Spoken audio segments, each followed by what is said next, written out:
આજે હું અહીંયા ગઢાતના આંગણેથી ગોપાલભાઈ ઇટાલિયન કહીશ કે અઠવાડિયું વિચારવાનો સમય આપું છું, ત્યાં સુધી હું શાંતિ રાખીશ. એક અઠવાડિયાનો સમય બિન રાજકીય રીતે આવો ખેડૂત અને મજૂરોની લડાઈ લડીએ. ગોપાલભાઈ પાર્ટી છોડીને બિન રાજકીય રીતે લડવા તૈયાર હોય તો ભગવાનની સાક્ષીએ કહું, આટલા ખેડૂતોની સાક્ષીએ કહું, રાજુ કરપડા આજીવન કોઈ પાર્ટીમાં જોડાશે નહીં.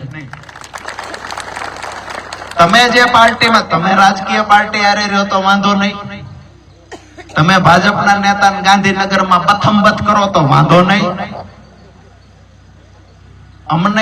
અમે પાર્ટી છોડી તો કે પૂરું થઈ ગયું, ખેડૂતો દગો, ગદ્દારી, વિશ્વાસઘાત બધું થઈ ગયું. મારી વાત એટલી જ છે કે બિન રાજકીય રીતે લડવું હોય મારી તૈયારી છે. તમે પણ પાર્ટી મૂકીને મેદાનમાં આવી જાવ. આખી જિંદગી ખેડૂતો માટે લડવું છે, બે ભાઈ ભેગા મળીને કામ કરશું. આ નથી કરતા. એવું કે હું જ્યાં છું મારે રાજકારણમાં રહેવાનું, તમારે નહીં જવાનું. ભાઈ અમારો વારો તો આવવા દો.